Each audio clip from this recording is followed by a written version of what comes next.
Te damos la bienvenida a Congénero, un espacio donde las voces de mujeres, nuevas masculinidades, cuerpos feminizados, orientaciones no binarias y diversas expresiones asumen la lucha por la igualdad. Soy Gustavo Prada, acompáñame en esta emisión y conoce lo más destacado de esta semana en materia de género. En una población de Mozambique, un grupo de fuerza femenina combate la violencia sistemática contra las mujeres. En un país en el que la violencia de género se ha convertido en un hecho cotidiano, sobre todo en las zonas rurales, la iniciativa busca crear conciencia sobre una de las violaciones más generalizadas de los derechos humanos en el mundo. Então, havia muita resistência dos homens na violência doméstica contra as mulheres, rapariga e criança. Então, andando dos anos no aconselhamento, nas palestras, sensibilizações nas famílias, assim a violência já diminuiu. E para dizer mesmo, porque assim, nem nos casos aqui, quando nos primeiros anos nós atendíamos muitos casos de violência, mas agora é por mês, uma vez. É a violência em casa, violência na rua, violência onde que ela passa.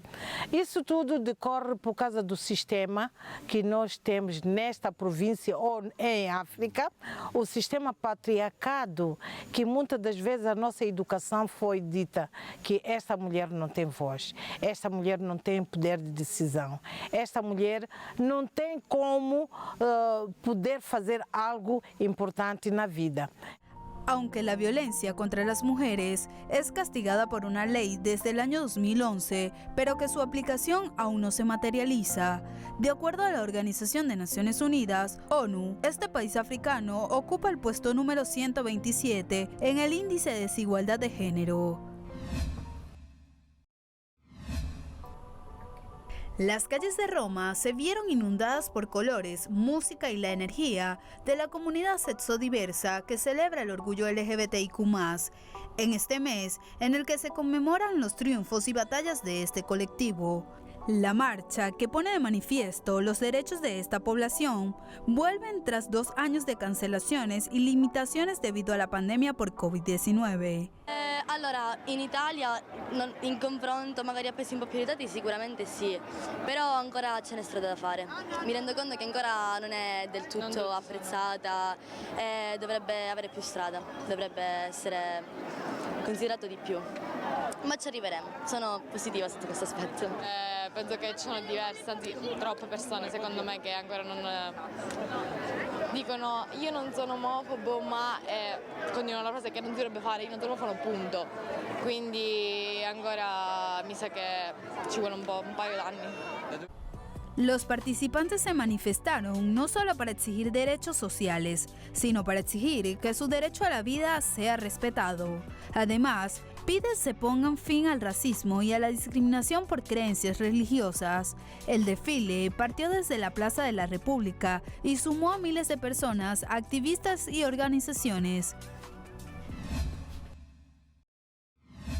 A las afueras del edificio de la Fiscalía General de la República, colectivos sociales se prepararon para la protesta convocada por las madres y los padres de los 43 jóvenes desaparecidos la noche del 26 de septiembre de 2014 en el municipio de Iguala Guerrero.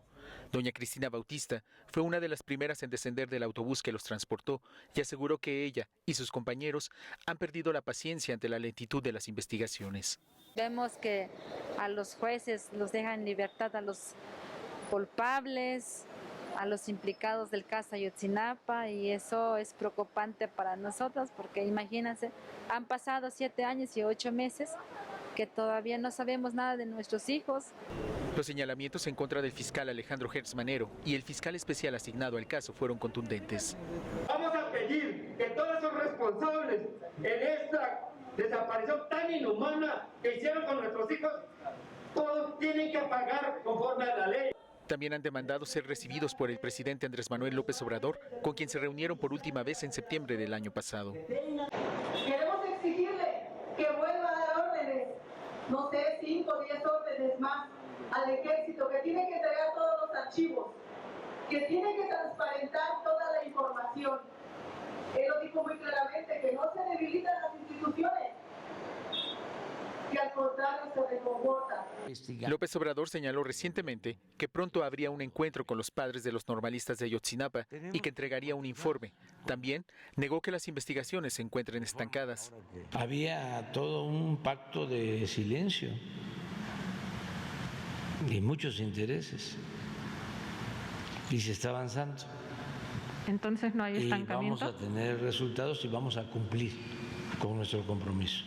Las mayores demandas de los padres y de las organizaciones que les han acompañado son la entrega de información relevante por parte del Ejército y la Marina sobre la probable participación de efectivos en la desaparición de sus hijos y la extradición de Tomás Herón de Lucio, exdirector de la Agencia de Investigación Criminal y prófugo en Israel.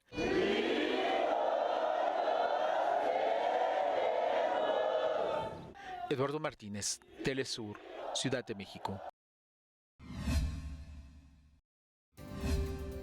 Al regreso en nuestro tema en perspectiva, hablaremos sobre un documental cubano que coloca sobre la mesa las adversidades de violencia de género que sufren las mujeres en tiempos de pandemia.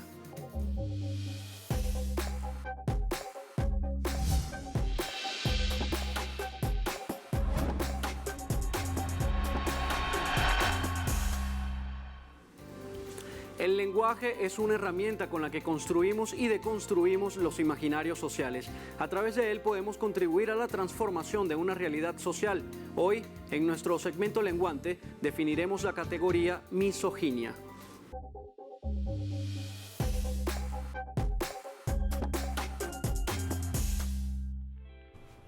De acuerdo con la página feminismo.com, se define misoginia como el odio a las mujeres o la falta de confianza hacia ellas, basada en la idea de que la mujer es inferior al hombre y es catalogada como el sexo débil.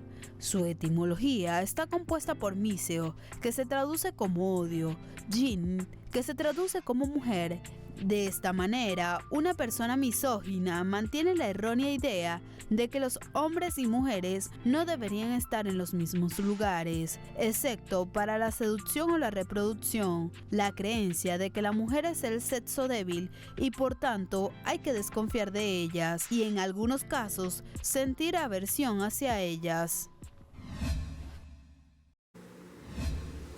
Aunque es indudable el espacio ganado por las mujeres cubanas en la sociedad, todavía existen concepciones patriarcales que generan situaciones de discriminación y de violencia contra las mujeres, que muchas veces son naturalizadas e invisibilizadas. Sobre este tema se acerca el documental Mujeres víctimas de dos pandemias, COVID-19 y desigualdades de género, un material que llama a la reflexión y pone sobre la mesa temas vitales para lograr una sociedad más justa en la mayor de las Antillas.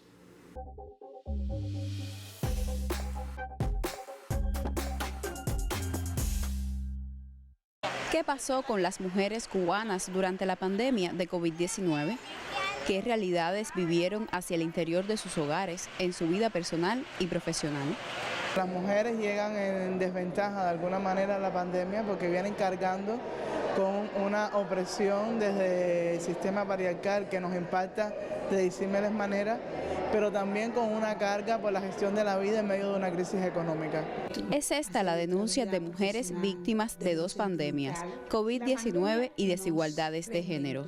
El más reciente documental del proyecto Palomas, bajo la dirección de Lisette Vila e Ingrid León. Historias de mujeres cubanas que sufrieron los efectos de la pandemia y que en ese mismo periodo fueron víctimas o conocieron muy de cerca la violencia y la discriminación. Porque en esta pandemia a mí me han llevado para la estación de policía más de 3 veces porque supuestamente soy colera. Porque nadie concibe que alguien que no es colera puede estar en una cola también discutiendo por las deshumanizaciones que hay en la cola y por la desidia y sencillamente porque entiendo que es mi derecho también de discutir y entonces vamos que tú eres colera. Negra con java es igual a colera, eso no falla. 9 historias seleccionadas entre más de 130 testimonios de denuncia y resiliencia. Estremecedoras son todas las historias que se cuentan. La de Milena, por ejemplo, no deja indiferente a nadie.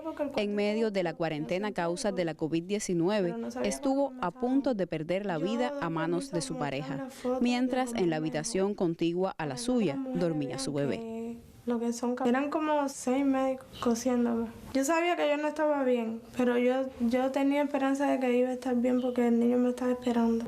Saltan al debate público entonces temas como la protección de los derechos de las mujeres, la violencia de género, el racismo, la homofobia, la discriminación y las desigualdades económicas. En un momento histórico que vive Cuba, que es el momento en el cual se puede hablar de violencia de género, se habla de violencia de género y se habla de cambios como el famoso Código de la Familia. Entonces, todo eso se inserta en un camino mayor que hace el pueblo cubano hacia una conciencia diferente sobre la temática. Entonces, ¿cómo salir de la crisis personal o de la crisis desde el género en medio de toda esta realidad? Es un tema al cual tenemos que aproximarnos.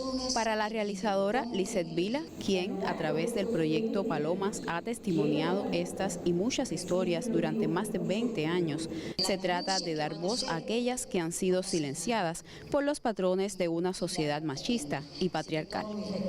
Y a veces saben que lo que hacemos y de las denuncias que van a hacer no pasa nada.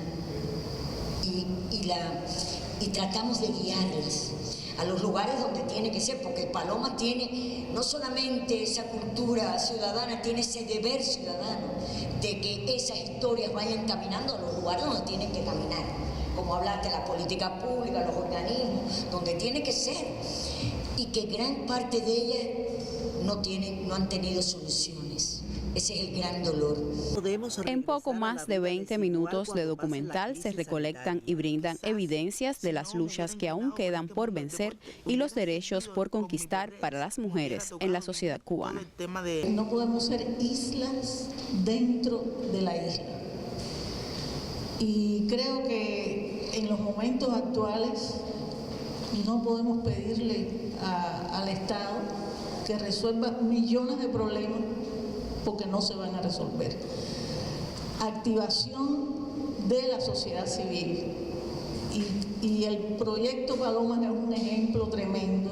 Una cosa es la voluntad política, los cambios políticos, otra cosa son los cambios culturales. Los cambios culturales tienen que ver con una cultura patriarcal que está instaurada, que aun cuando haya mucha voluntad de transformar en derechos para todos y todas en Cuba, la sociedad aún da muy de frente con la realidad que es que nuestra sociedad está fundamentada en patrones machistas que oprimen a las mujeres, y no solo a las mujeres, sino a otros grupos vulnerables que por mucho tiempo se han visto en desventaja en cuestión de derechos. Lo peor de la mentalidad es que ella no solo existe subjetivamente, existe objetivamente.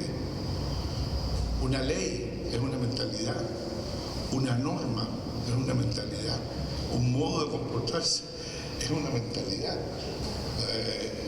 Por lo tanto, el tema de la lucha contra esta problemática, por decir de algún modo, que nosotros hoy estamos debatiéndonos, inevitablemente pasa por una modificación de las mentalidades, por una modificación de los paradigmas mentales. La gente no conoce el dolor que ocasiona ser discriminado. Expertos aseguran que las luchas están hoy segmentadas por nichos o condiciones. Las mujeres negras, las lesbianas, las discapacitadas. Y aunque algunas coinciden en determinados puntos, hay que aprender a verlas más allá de esa condición extra, a verlas desde la lucha de las mujeres. Una compañera que hizo una investigación que en los jóvenes apreciaba, era el resultado de una investigación que se hizo con la juventud y la adolescencia hasta el 2019, y que veían que en los jóvenes había más manifestaciones de racismo que en personas adultas. Y entonces también este documental nos lleva a un reto y a pensar cómo se trabaja la educación para enfrentar estos problemas. Siempre me gusta pensar que nos han ido formando en la vida, en el camino, para resistir, para luchar, para ser resiliente, pero este camino de denuncia es un camino que yo siento que hay que sembrar para la felicidad. No nos han enseñado a ser felices. Sobre este tema, el audiovisual evidencia que la historia de las mujeres no es solo de las que destacan o las del cambio. Más allá del llamado a la sororidad, demuestra cómo bajo el fuego cruzado de la pandemia y el patriarcado, las mujeres cubanas salieron adelante. La igualdad de acceso, a pesar del género, de los factores interseccionales, es una condición y no es suficiente que esté en las leyes. Es necesario que esté en los hábitos, en la costumbre de todas las cubanas y los cubanos. El Programa Nacional para el Adelanto de las Mujeres, la estrategia de prevención y atención a la violencia de género en el entorno familiar, así como el proyecto del nuevo Código de las Familias, son una prueba de la sociedad que se pretende construir. Sin embargo, coinciden los especialistas, queda mucho aún por delante para deconstruir los paradigmas patriarcales y las conductas de discriminación y violencia hacia las mujeres. Lisandra Andrés, Telesur, La Habana. Pero nada lo justificaba. Hacemos nuestra segunda pausa. Al regreso seguiremos con más de Congénero. Ya volvemos.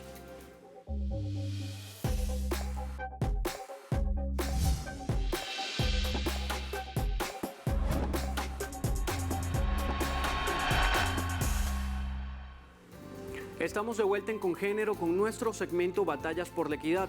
En esta oportunidad hablaremos sobre las adversidades que son víctimas los colectivos LGBTIQ+ en Senegal, país africano donde ser homosexual es castigado hasta con 5 años de prisión y multas millonarias.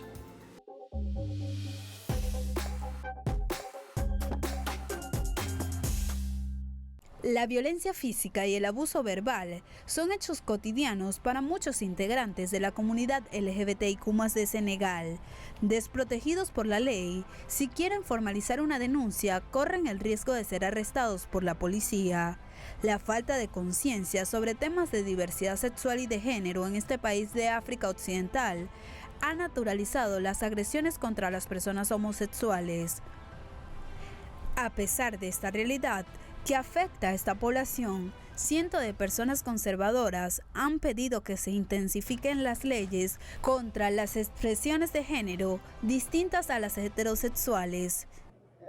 En plus de l'exigence de l'arrêt de l'agenda pro-LGBT, de la criminalisation de l'homosexualité, nous ajoutons le respect de la loi par tous, le respect de la volonté populaire, l'arrêt de la soumission du législatif à l'exécutif, le respect de notre patrimoine immatériel, le respect et la prise en compte de nos autorités religieuses. Ceci n'est pas négociable. Las organizaciones homófobas se han reunido durante varias jornadas en Dakar, la capital del país, luego de que la Asamblea Nacional rechazara en enero pasado una propuesta de ley que pedía el endurecimiento de la legislación contra la homosexualidad. En este sentido, la oficina del Parlamento declaró inaceptable la proposición de ley, argumentando que la homosexualidad ya se encuentra tipificada como delito en Senegal, en una ley que data de 1966. Bu ko defee ñu ngi sàkku ci président de l'Assemblée nationale proposition de loi bii nga xam ne daf ko rejeté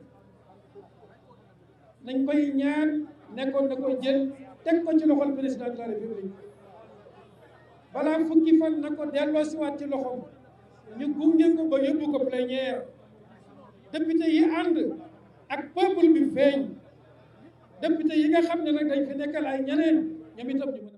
Dentro de las adversidades que enfrenta el colectivo LGBTIQ+ en la nación africana se encuentra la violencia sistemática, la persecución de Estado y el agravamiento en cuanto a la vulneración de sus derechos humanos. Aunque los portavoces de la policía senegalesa niegan que llevan a cabo arrestos de personas por ser sospechosas de homosexualidad, los grupos defensores de derechos humanos aseguran que es algo habitual en uno de los países africanos más agresivos en la aplicación de sus leyes anti-LGBTIQ+. On voit que l'État néglige certaines choses. C'est un peu louche. C'est comme si il y a certains trucs qu'on nous cache pas. Parce que on voulait le voter à l'Assemblée nationale, mais ils ont refusé totalement notre loi. Donc, ce qui montre que c'est l'État qui est derrière tout ça. Las organizaciones defensoras de los derechos humanos y activistas LGBTIQ+, han pedido al gobierno que derogue la ley que penaliza a los homosexuales, detenga la represión contra estos colectivos y procedan judicialmente ante los hechos de violencia y persecución que gozan de impunidad. Asimismo, declaran que la principal preocupación que existe hoy en día no es la ley, sino la actitud cada vez más violenta de los grupos hostiles. Ahora te invito a repasar lo que ha circulado en las plataformas web en materia de género en los últimos días. Te recordamos nuestras redes en Twitter e Instagram @congénero_TLSur y en YouTube Congénero Telesur.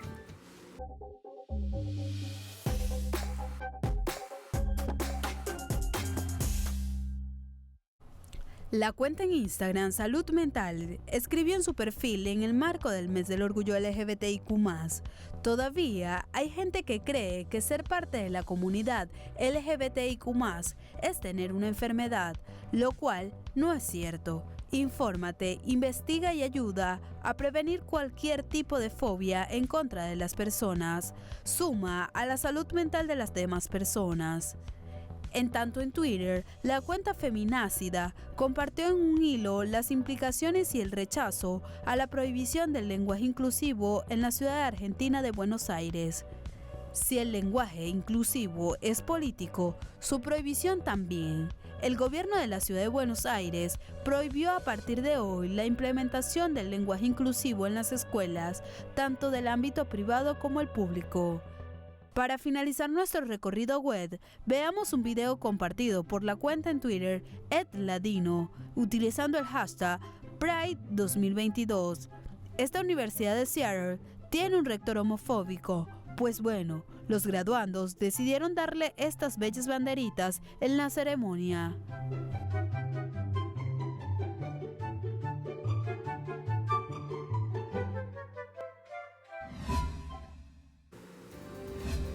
Te recordamos que a través de nuestro correo electrónico congénero@telesurtv.net puedes sugerirnos temas y compartir tu historia con nuestro equipo. Es momento de nuestro segmento Cultura con Género. Veamos qué nos trae el equipo de producción esta semana.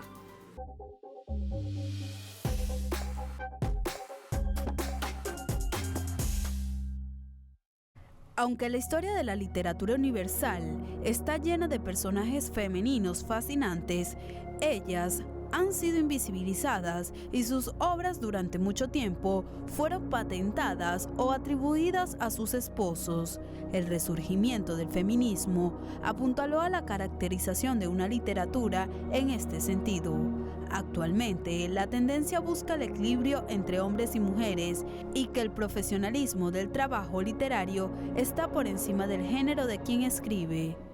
Que es una suma de circunstancias que hacen que las mujeres latinoamericanas no empecemos a escribir, sino que tengamos visibilidad, como te decía. No es que esta generación de mujeres sea la generación que escribe mejor, es la generación que llega a los lugares de las mesas de novedades donde antes no se llegaba. Las mujeres que gozan de talento para el dominio de las palabras retoman de nuevo sus voces, tras permanecer muchos años en el silencio involuntario. Estamos escuchando a toda una parte de la humanidad que estuvo callada durante demasiados siglos. Estoy segura que luego de estar callada durante muchos siglos, hay cosas interesantes que tienen para decir y yo quiero escucharlas. La literatura latinoamericana protagoniza un auge que viene de la mano de mujeres escritoras. La presencia de las mujeres en la literatura varía según la época que se decida analizar. En el pasado, las autoras estaban ocultas bajo seudónimos o recluidas en sus hogares. Ahora, con el avance del tiempo y del movimiento feminista, se logró visibilizarlas y así dar paso a obras fundamentales para el arte literario y a una escritura diversa, alejada de una visión divisoria de géneros. Yo creo que el siglo XXI se inclina mucho más por las subjetividades, por las minorías, por las historias más intimistas Y en eso las mujeres han siempre pues, sido las grandes narradoras de la vida cotidiana, de la vida interior, de la vida íntima. La fortaleza del movimiento feminista que marca este tiempo está integrada por mujeres escritoras e intelectuales, cuyas obras representan el tiempo en el que viven y sacuden los pergaminos de la historia de donde habían sido borradas. Con esta información cultural nos despedimos. Recuerda que en nuestra página web www.telesurtv.net puedes ver esta y otras emisiones, así como en nuestro canal de YouTube Congénero Telesur. Gracias por acompañarnos, te dejamos con buena música. Nos vemos en una próxima entrega de Congénero.